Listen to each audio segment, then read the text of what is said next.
Okay, thank you. Yeah, well, I don't know. I didn't really have too much of a plan other than to tie a few different nymphs. And nymphs that I use to fish. Paul, can I just interrupt there 1 minute? Yeah. If you're online now and you haven't got a zoomed up image of Paul, go to where his small picture is, and there's 3 dots, and you hit the 3 dots and it says pin image or pin something, and you hit that, and I've got a full screen of the fly in the vise. Yeah, you'll need to move your mouse into that little window with the vise in it first before you see the blue square with the 3 dots. And hit you just give so much good instruction that I can't do, Paul. Thank you. So are we all right, everybody? Yep, all good. Yep. Okay. Because I'm seeing Barney's head at the moment, so maybe I'll pin it too.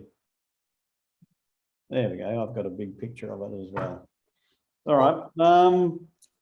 So I guess the first fly that I'm probably going to tie is, well, let me find one. Probably this guy. I've got no idea what you would call it. Stonefly. Stonefly? Yeah, I don't know. I was given a couple by a guide, and he called them Black Betties, but they were basically just all black with a bit of flashback. So I've, sort of taken the style and added a few bits to it that I kind of like the look of. It'd be a ZZ top number. Yeah, who knows what it is, but they work.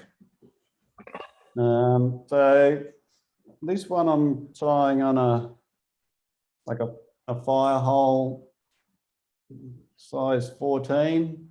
It's a streamer hook. I'm just using a tungsten bead, a 3.5 mil, kind of like that guy. So it's a reasonably heavy one, I guess, and a reasonable size. And thread wise, I don't know, I'll use that stuff tonight and see how that goes. I guess we start off with getting the thread happening, fix that into place, and first thing I like to do is get my bead so that it doesn't flap around. Just hold that in place with my fingers until it kind of stops moving. And put down a base of some thread all the way back to where I'm going to finish the fly or start the tail. And settle him back in there. Trim that away. And I use for the tail and the legs, if you like, basically just those little strips of rubber. I don't even know what it's called or where I got it. It's been out of the bag that long. I just pull one of those off and grab a piece of it that's going to be kind of long enough. Won't worry about it too much in terms of the length. The tricky bit is getting this fixed onto the hook in a kind of a nice fashion. So I just hold it in there with my fingers, if you can see that. And I've found the best way to kind of do this is to not wrap too tight around the rubber. So I just kind of leave, they're kind of loose, gentle wraps to get that kind of into the position that I would like it. And once it's on there, you can kind of firm things up a little bit. And back down to where I want my tail to kind of finish. And it should just spring out into a nice little V of a tail like that quite naturally once you've done the gentle wrap, and then you know, sort of one tighter one down towards the end of it. From there, I use wire, and for this one, a black wire, and I think I've tried thicker stuff and it wasn't as successful. So this is like quite a thin wire. I think is it brassy they call it, maybe? Not sure. So a black one and a gold one. So just pull a length of that out. I like to keep my wire on a bobbin because it doesn't go crazy. And once you've sort of released it from the packet, or I just get 2 bits of the wire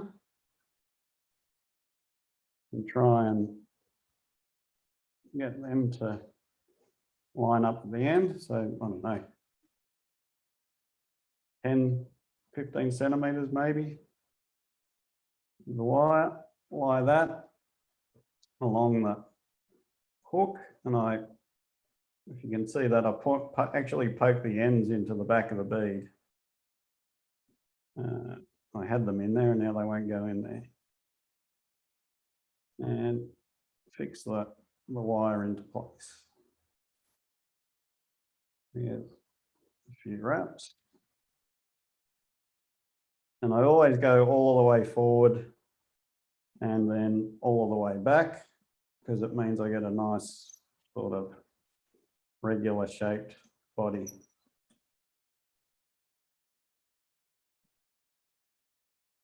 And wrap that back to fix him down right in at the tail there. Then all the way back up to the front of the hook again. And for these guys, I don't mind a really kind of thin body. From here, lots of wraps around the head, because I'm actually going to use my vise to then wrap the wire around the body itself.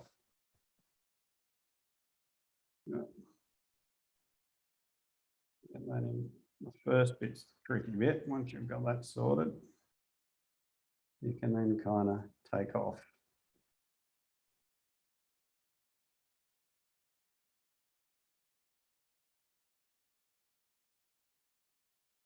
And you end up with a nice thin striped kind of body. And I'll have to wind some line on the bobbin. Fix that into place.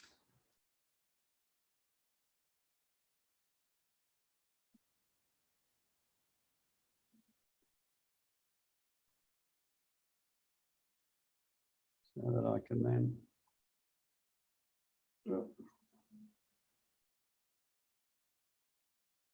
just break off each bit of wire one at a time.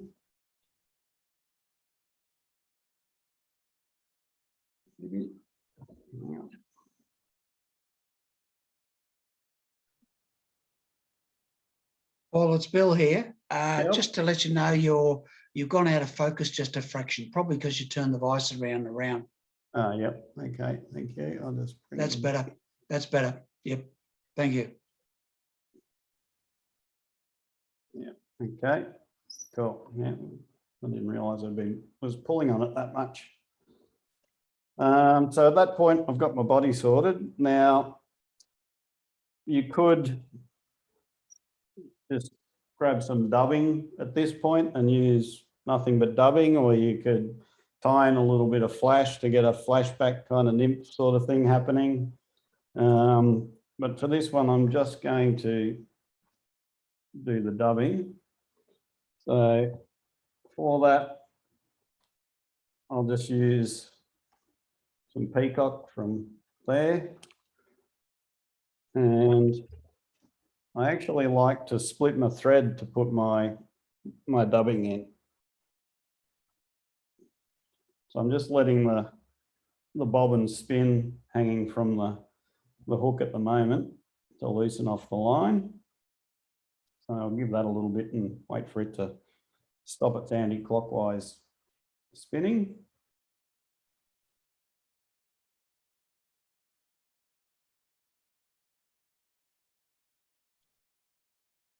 Still going.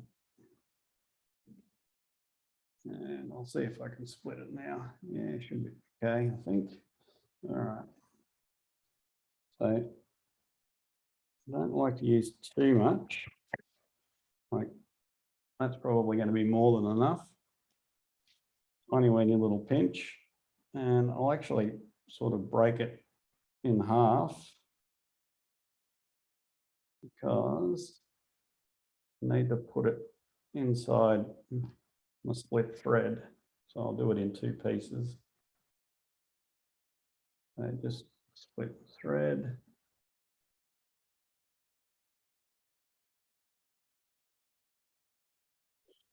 Got that split, a bit of dubbing in there. And a little bit more in there.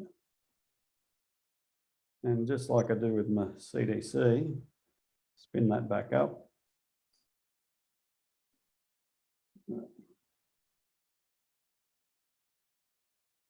And I've then got that kind of, I don't know, very leggy. It kind of turns out to be sort of nice and messy is the way that I like it. And I'll just do a few wraps of that around, then pull that loop of what are going to be the front legs back, kind of get them into a position that you're, an angle that you're happy with. Like that. I'm going to need a little bit more dubbing to finish off. And get it out.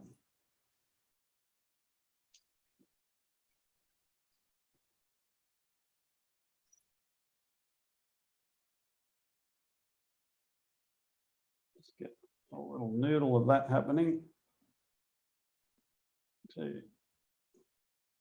finish off the head or the thorax, whatever you want to call it, at the top of the fly.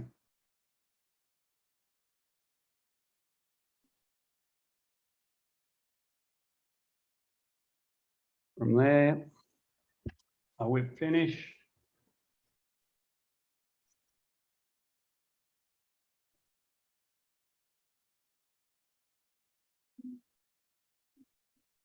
And another one.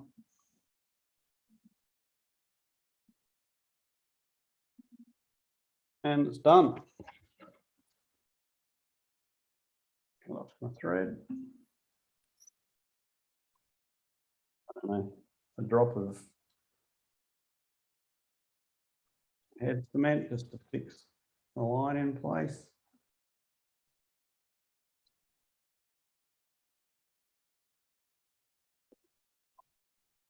And split those guys, and I don't know, I guess the length of the tail and the legs on the fly is entirely up to you. I tend to kind of match them with the length of the body of the fly. Like that, and we're done. We've got a fairly bulletproof little nymph that's, you know, not going to fall apart or die easily, which is what I like. I mean, you could tie all of that without any of the rubber if you wanted to and use other materials for your tail and your legs. But yeah, I like the wire body. I like the look of it and I like how durable it is. Paul, is this the 4 grand nymph or the 2 grand nymph? Is this the what, sorry? The 4 grand nymph or the 2 grand nymph? No, those guys were actually the first one I caught on a nymph and the other two were dries. Oh no, the one with you was actually a nymph too. Isn't it? Yeah. Yeah. So yeah, one of them was a dry and two were nymphs. Yeah.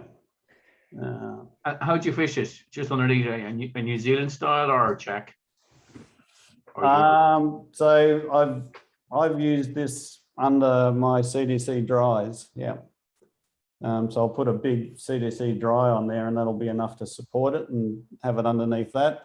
I've also used it with my check nymphing rod. Yeah. Oh, that's cool. Yeah. Paul Barney here. What I really like about that is it's, as you said, durability. Those two, two coloured bits of wire, the black and the whatever the other colour is, copper. Yeah, it's just a copper or a gold. A copper and a black gives a terrifically well segmented body, and the rubber legs and the that peacock sort of synthetic peacock thing, and the bead. Trout could chew on that all day, and it would still look like the same at the end of the day, I'd imagine. Yep, that's right. It does. I mean, you'll probably lose a bit of the dubbing in there. Yeah. But other than that, I mean, I don't think I've ever lost a leg or a tail across the day. But, I really like it, and it lends itself to lots of adaptation. Yeah, that's right. It's pretty flexible sort of formula, and there's lots of different wires out there now, so you can mix up all different sorts of colors, or you can, I do one which is just straight black as well, because I like just a simple black nymph. Yeah. Frank's just asking, is it tree proof? Well, of course it is, Frank. I reckon it is. Look, and the other thing, just I'll shut up in a minute, is that little idea of if you've got a spool of wire on a cottony sort of thing, whatever they call it, like that, and to stop it unraveling. If you've got a spare bobbin or two, stick it on the bobbin. Yeah, that's mine. I got sick of them just all unraveling and decided that I would put them all on bobbins. Yeah. Sneaky little idea. Thanks for that. A lot easier to manage. Yeah. So that's the first one. So that one's pretty easy. I'll do a slightly smaller one now. And we'll do one just all in black with a bit of flash maybe. We'll see how that kind of goes. Making sure that that's all still focused okay. Yeah, no, looking good. Yep. And I'll go slightly smaller. And use a 2.5 mil bead on this one.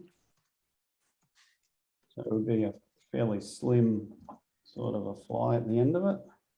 Paul, it's Frank here. I just have a question about those slotted beads. I'm always wondering whether the bead is better hanging below the shank of the hook, or as you had it just before, above the shank of the hook. What is your opinion about that? I've always put them above, but I don't really have any rationale as to why, other than I like the look of it being above. And on smaller hooks, now once you start getting down to very small hooks, I find I kind of looked at it and thought the gape of the hook is getting crowded by the bead. That's a good point about the gape of the hook being crowded by a bead on small ones. Basically, if you can tie those slotted beads on the top of your hook, like you're putting that one in there now, it acts like a keel. So in theory, the point of the hook rides up and it doesn't drag along the bottom. Yep. Yeah. So less snag ups is potentially. That's one of the reasons. All right. So I'll just use the same thread and same process, basically, all over again. Other than we'll do this one with a bit of flash in there.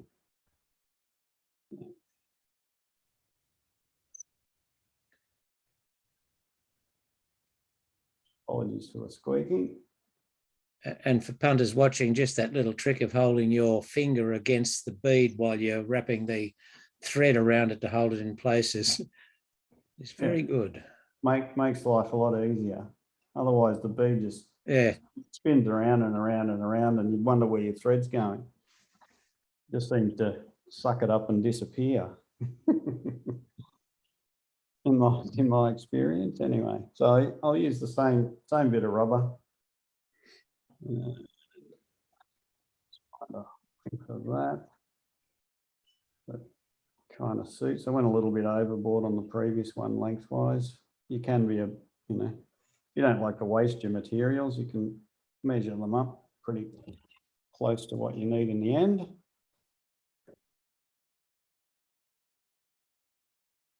And same deal. Try not to get him to tangle up like that one has.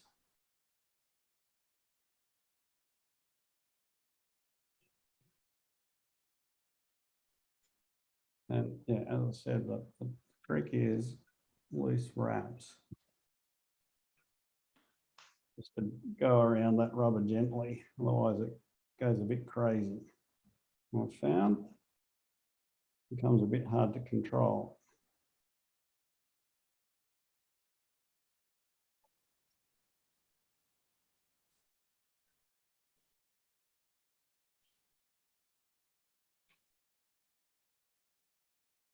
And yeah, I always try to tie it so that I'm keeping the rubber on the top of the hook.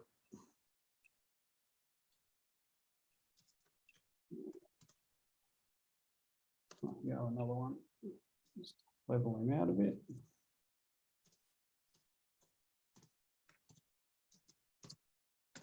And this time around, I'm actually going to use 2 pieces of the black wire.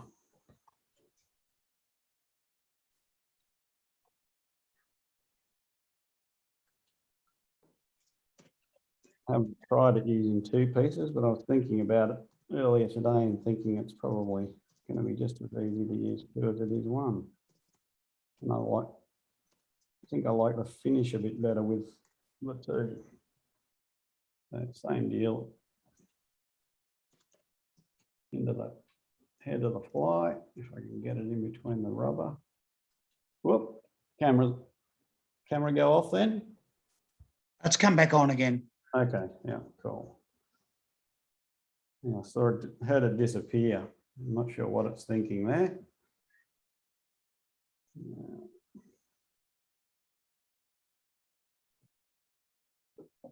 Still in focus, yeah.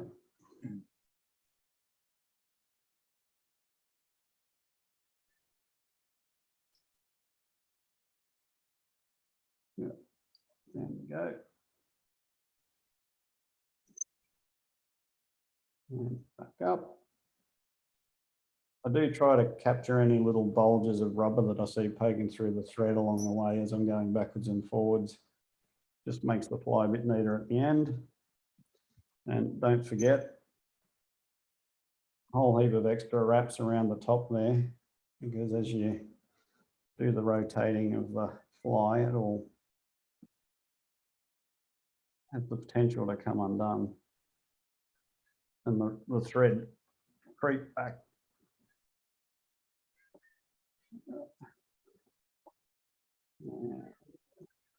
Together. Start with.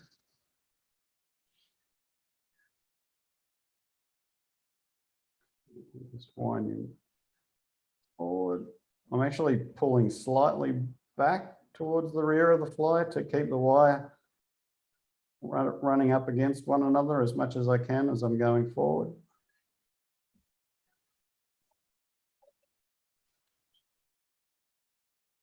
I'll just go back up again. And you could use peacock herl as your thorax if you wanted to as well. I do like it, but I find that it kind of falls apart a bit, which is why I've gone to the synthetic stuff. And I'm running out of the stuff that Neil gave me. I use it sparingly these days. Okay, broken those off. Now, do you want Was to do a that a little bit? hint, Paul? Sorry? Was that a hint, mate? Was it?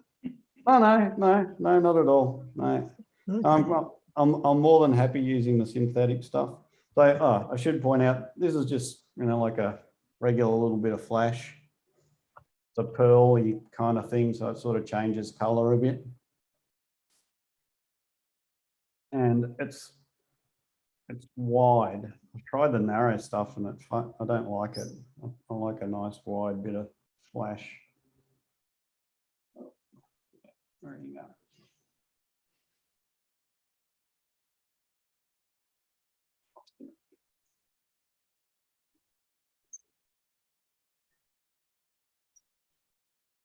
Well, that's nice and secure.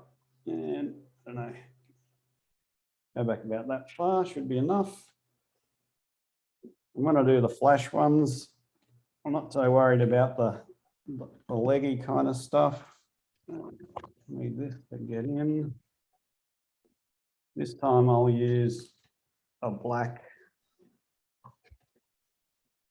and UV. So that one there. If you can see that.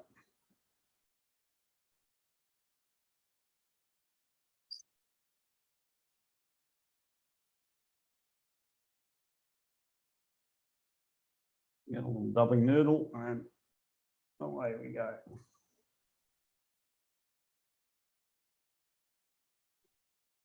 Build up a bit of bulk there. And then because I've got that loop still there, I find it's a lot easier to manage. I just poke the flash through that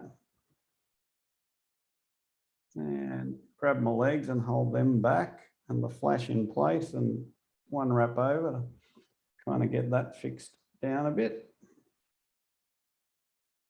Pull my legs into the position that I want them to sit on the fly. And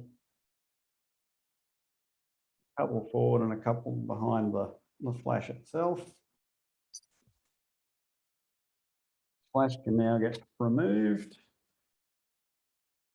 and out of the road, tucked away for another fly. Just bring it back into focus a bit, Paul. Yep. That's it. Thank you. Is that in focus? Yeah, that's pretty focused. All right. And whip finish.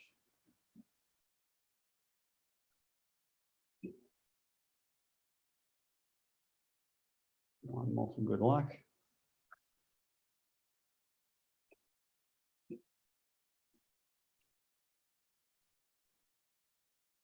Straight away. Snip off that legs. Again, length of the body or the hook shank or whatever you kind of desire for those. And that little guy is now done as well. And I don't know whether you can see the flash there on the back. Got a little bit of extra flash happening there. And a nice little dark fly. I don't know, I like little black nymphs. They seem to work pretty well. Head cement and we're done. I reckon that one looks fantastic, Paul. Yeah, basically the same, same techniques all the way around. Yeah. And Same with the last one. There's so many variations you can make on this, but that looks a very tasty looking fly. yeah, the trout seem to like them. Caught me a nice big fish on the last trip that I've been on, which was our last club trip up to the midder. Up to the midder, yeah. Yeah. Okay. Cool. Very nice. I do have another one I could do if you were interested, or which, I don't know. I've put a lot of fish in the ovens with this guy.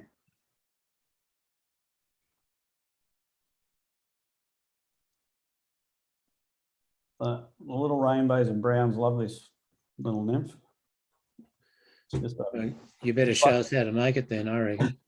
it's just a purple beaded, you know, buggy kind of thing. Is it a purple beaded sort of a hare's ear thing? Yeah, basically. Yeah. But the purple Um, bead gets me. Ah, they're a winner as far as I'm concerned. The fish Purple. love it. Yeah, Okay. yeah, yeah. And I've had a lot of success with purple beads in the ovens. Yeah. This one I actually use a different hook altogether. So it's a jig Yep. style.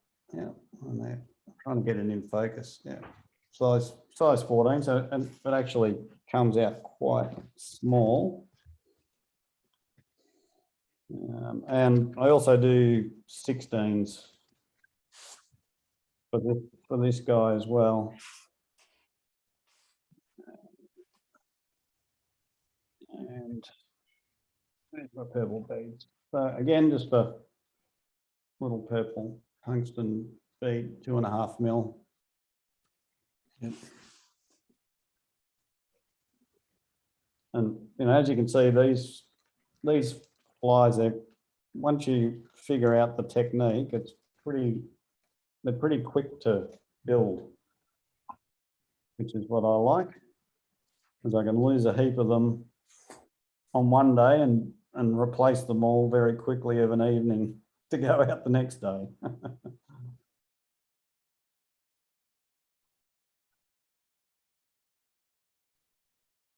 That one there. This time I'll use I don't know, kind of a grey sort of thread. Very light coloured thread. It's pretty easy to get on there. And once again, well, get that out of the road. Pinch your bead to hold him in place with your thumb and your forefinger, I guess.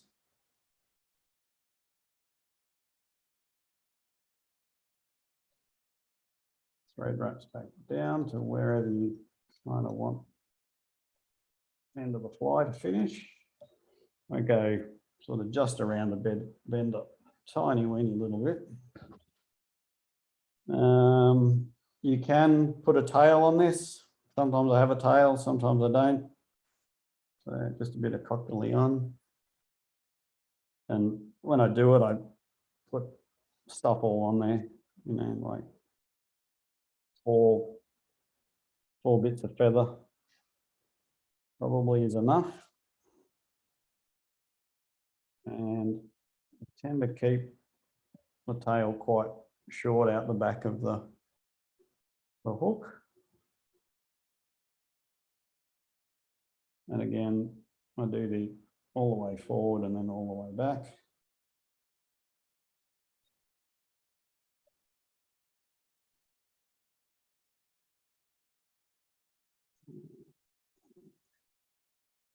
I'm getting the splay a little bit. Cut off to clean it up, get it out of the road. A little piece of sort of gold or brassy coloured wire. Same deal.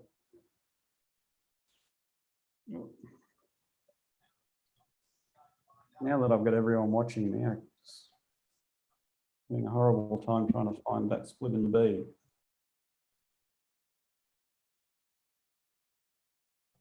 Fix the wire in.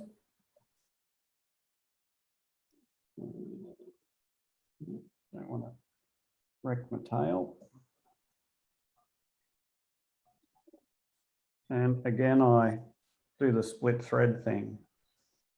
So I'll just let that spin while I'm getting my material, which is, I think this is fox squirrel. Yep. So natural fox squirrel. I like it because it's nice and spiky.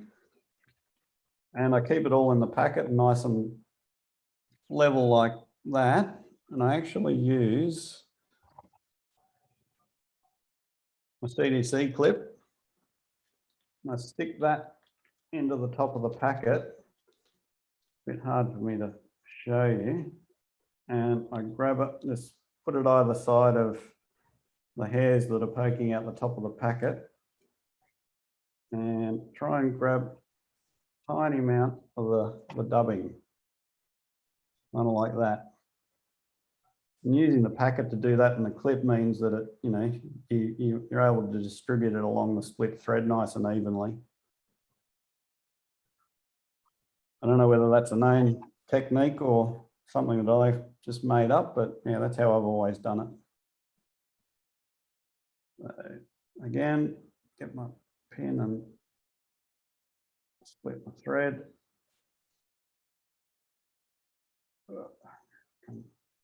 Do that, yeah. Got the split. Clip in between. Actually, I'm going to go the other way. Turn this around, because if you see there, I've got all that thick stuff at the top. I want that to go to the head of the fly. So I'll go with the sparser end down the tail.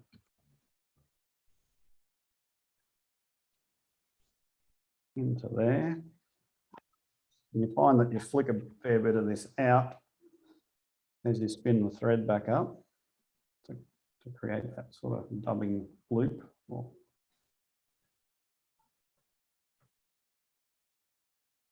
Wind that back up. And if it's sort of too thick in places, I just go in there and kind of pull a bit of it out.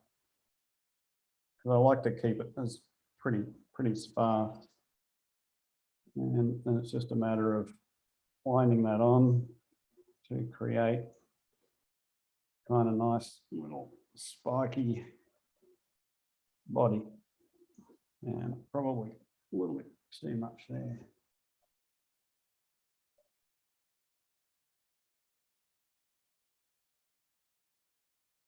I'll start this back a bit. And wind my copper on, and that's basically all the wires for is to secure it all, because I've found that if I don't put that on there, the fly will die a lot more quickly. Little trout teeth, you know, cut the thread, and I've got to replace my fly.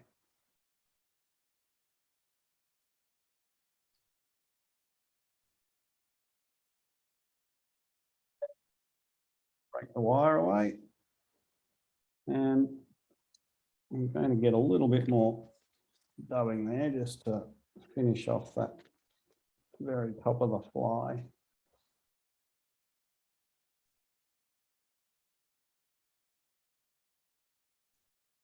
Tiny weeny little noodle there. So Well, it's Frank again. sort out the head. Yep. When you use your vise to rotate the fly around to put your wire on, what I tend to do is put a half hitch on the thread before I start doing that, so it doesn't come loose again. And so you sort of wrap your thread onto the head a little bit, but you can unwrap it again because you've got the half hitch on it. Yeah. No, that's a perfectly reasonable idea. I just do the extra wraps and go from there. Again, it's more out of habit than probably good management. Trim it away. And a little bit of head cement, and you know, you've got your little hairs here, kind of nymph with a purple bead on him.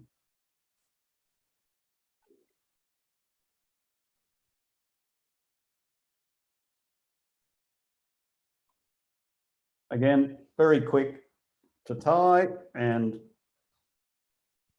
very good at catching fish.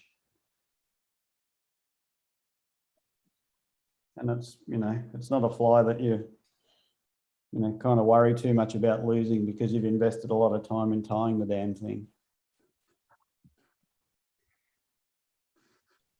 Very That's it. good, Paul. That's great. All done. That's all I had to show you. Great stuff. Paul, that's fantastic. It really, very, very clever. And once again, whenever I see your vice, I have vice envy. Yeah, I've got another vice that I used for quite a while, and I just got frustrated with it because it couldn't do what this one does. And I was watching all these tying videos going, oh, that'd make life so much easier. Yeah. Now, has anybody got any questions at all? Because I'm going to turn off the video, or if you want to ask questions, please ask so we can capture it on the video as well. Fire away. If I can answer them, I will. Don't ask me what any of the flies are called. I'm not very good at the bug side of things or what they would align with. I just Mainly asked what your video setup is. I'm assuming just a standard a phone video setup to be nice and Is that stable. Chris, is it? Yep. Sorry, Chris, Chris here. we'll talk about that. Let's. Yeah. I'll turn off this video now, and then we'll have a chat about that so that you can understand what he's doing. Hang on. Yeah.